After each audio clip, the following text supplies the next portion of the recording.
King Ludwig II of Bavaria, also known as the fairy tale king or Swan King, died at the age of 40 in mysterious circumstances in 1886, when his lifeless body was found floating in Lake Starnberg, south of Munich, together with the corpse of his psychiatrist. Ludwig II is most famous for his building of the fantasy castles Neuschwanstein, Linderhof and Herrenchiemsee, all of which can nowadays be visited by the public. Even before he died, the king had already become something of a legend. I want to remain an eternal mystery to myself and others.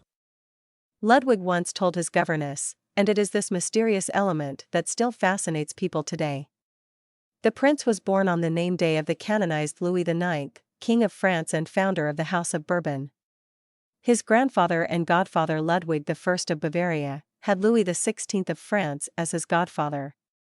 This relationship with the House of Bourbon had an important influence on the way the prince saw himself throughout his life. His parents, Maximilian II of Bavaria and Marie of Prussia, kept themselves at a distance. Crown Prince Ludwig was subject to a strict regime of study and physical exercise. In 1864, Ludwig II acceded to the throne at the age of 18, without any experience of life or politics, but adored by women.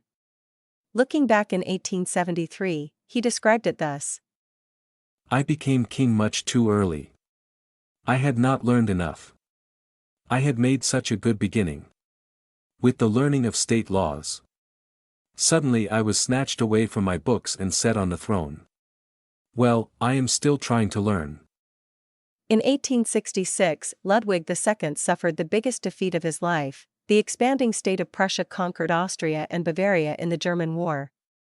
From then on, Bavaria's foreign policy was dictated by Prussia, and the king was only a vassal of his Prussian uncle.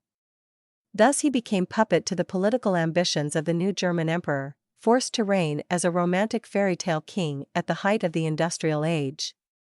Ludwig was a romantic idealist, a devoted patron of composer Richard Wagner.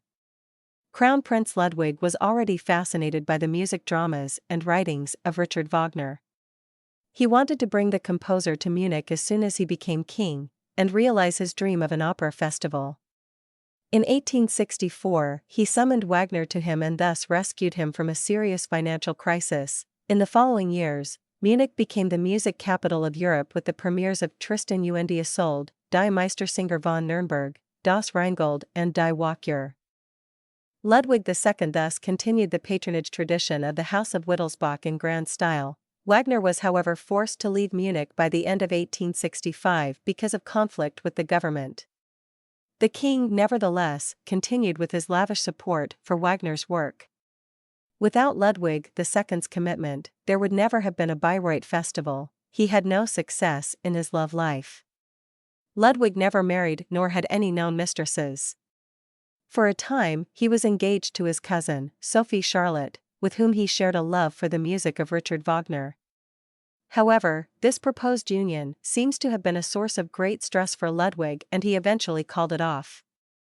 Ludwig II was possessed by the idea of a holy kingdom by the grace of God. In reality, he was a constitutional monarch, a head of state with rights and duties and little freedom of action. For this reason he built a fantasy world around him in which, far removed from reality, he could feel he was a real king. From 1875 on he lived at night and slept during the day. From the beginning, Ludwig's fantasy world embraced several different epochs. The New Castle, subsequently Neuschwanstein, was based on Christian kingship in the Middle Ages, and the New Versailles, built from 1878 on the Herreninsel, recalls the Baroque absolutism of the Bourbon King of France.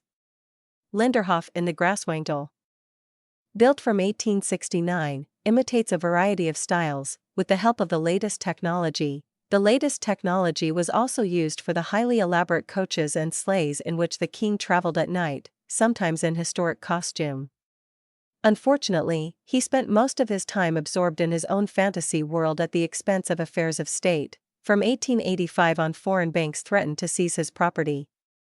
The king's refusal to react rationally led the government to declare him insane and depose him in 1886, a procedure not provided for in the Bavarian constitution. The ministers accused him of insanity, deposed him on grounds of mental illness, and had him committed to the custody of Lake Sternberg Castle. The day after his imprisonment, Ludwig II was found dead in Lake Sternberg. He disappeared while out for a walk with the psychiatrist who had certified him as insane, and his corpse was discovered a few hours later.